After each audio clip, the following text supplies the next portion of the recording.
மாண்புமிகு எதிர்கட்சி தலைவர் பேரவைத் தலைவர் நீங்க உட்காருங்க. நேற்று நான் பேசும்போது சில அமைச்சர்கள் குறுக்கிட்டு பேசினாங்க, அதற்கு நீங்க அனுமதி கொடுத்தீங்க. அதே மாதிரி இன்னைக்கு முதலமைச்சர் பேசும்போது சில வார்த்தைகள், தவறான வார்த்தைகள் பேசுறாரு. அவர் பார்ட்டி ஃபண்ட் அப்படின்னு சொல்லியிருக்கிறாரு. அவர் அமைச்சர் அந்த பார்ட்டி ஃபண்ட் எந்த பார்ட்டின்னு கூட சொல்ல தைரியம் இருந்தா சொல்லுங்க, நாங்க அதெல்லாம் ஃபேஸ் பண்ண தயாரா இருக்கோம். எதையும் ஆதாரத்தோடு எதையும் பேசுங்க. நீங்க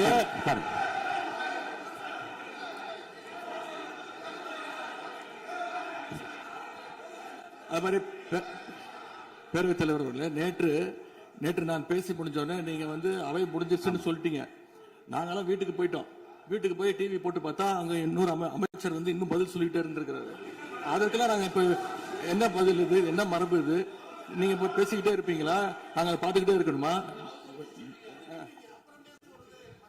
அதே மாதிரி இன்னைக்கு முதலமைச்சர் அவர்கள் பேசும்போது நாங்களும் அமைதியா கேட்டுட்டு தான் இருந்தோம். ஆனா சில கருத்துக்கள் அவர் பேசும்போது அதை நாங்க அனுமதிக்க முடியாது. ஆதாரத்தோடு ஏதாவது பேசணும்னா, குற்றச்சாட்டுகள் சொல்லும் போது ஆதாரத்தோடு சொன்னீங்கன்னா அதை நாங்க ப்ரூவ் பண்றதுக்கு தயாராக இருக்கு. மாண்புமிகு உறுப்பினர் அவர்கள் இருங்க. நேற்று மாண்புமிகு எதிர்கட்சி தலைவர்கள் பேசியதும் மாண்புமிகு பொதுப்பணித்தலைவர்கள் பேசியதும் ஆதாரம் இல்லாமல் பேசக்கூடாது என்று நான் சொன்னேன். ஆய்வு செய்து நீக்கப்பட வேண்டியது நீக்கும் என்று சொன்னேன். இப்போது மாண்புமிகு முதல்வர் அவர்கள் பேசி முடிக்கட்டும். நீங்கள் கூறிய கருத்துப்படி அதில் ஆதாரங்கள் இல்லாத குறிப்பாக இருந்தால் அதை நீக்குவதற்குரிய உரிமை எனக்கு இருக்கிறது. ஆய்வு செய்து நான் நடவடிக்கை எடுப்பேன். இப்போது மாண்புமிகு முதலமைச்சர் அவர்கள் பேசலாம். இந்த டாஸ்மாக் மாதிரியே பல டிபார்ட்மெண்ட்லயும் மறுபடியும் சொல்றேன், கட்சி நிதின்ற பேர்ல அடிச்ச கொள்ளைய ஒன்னா கவர்மெண்டோட கஜானாக்குள்ளேயே கொண்டு சேர்த்துக்கிட்டே இருக்கிறாங்க. இப்பவும் சொல்றேன், மக்கள் பணத்துல இருந்து ஒரு பைசா கூட தொடமாட்டோம், தொடவும் விடமாட்டோம், தொட்டா விடமாட்டோம். இதுக்கு முன்னாடி தொட்டவங்களையும் விடமாட்டோம்.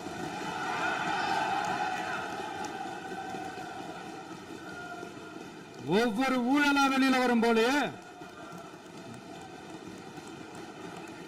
ஒவ்வொரு வேஷமா கலைஞ்சிரும் போலே, இங்க இருக்கிற நிறைய பேரு நடுங்கி போய் இதுல நம்ம மேல அவதூறு வேற. இப்ப புதுசா ஒரு வெப்பன் ஒண்ணு கொண்டு வந்திருக்காங்க. அது என்ன தெரியுமா? அவங்க தயவால தான் நம்ம ஆட்சி நடக்குதான். மக்கள் தயவால இந்த ஆட்சி நடந்துகிட்டு இருக்கு. மனசாட்சி உள்ள சக்திகளோட ஆதரவால இந்த ஆட்சி நடந்துகிட்டு இருக்கு. நாங்க தான் அனுப்பி வச்சோம் அப்படின்றாங்களே. அனுப்பி வச்சவங்களுக்கு மினிஸ்ட்ரியில இடம் கொடுத்தா ஏன் கதறீங்க? ஏன் இவ்வளவு கோவம்? ஏன் இவ்வளவு கதறல்? இதுல இன்னொரு முக்கியமான விஷயம், மார்க்சிஸ்ட் கம்யூனிஸ்ட் கட்சி நமக்கு ஆதரவு கொடுத்தது சுயேட்சையா எடுத்த முடிவுன்னு சொல்றாங்க.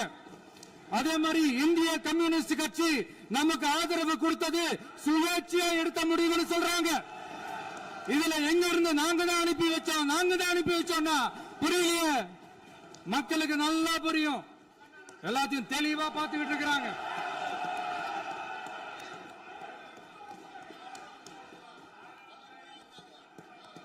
முதலமைச்சர் கண்டினியூ பண்ணலாம்.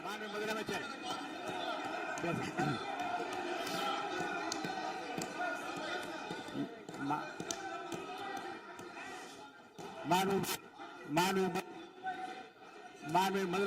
கண்டினியூ பண்ணலாம். நீங்க கண்டினியூ பண்ணலாம்.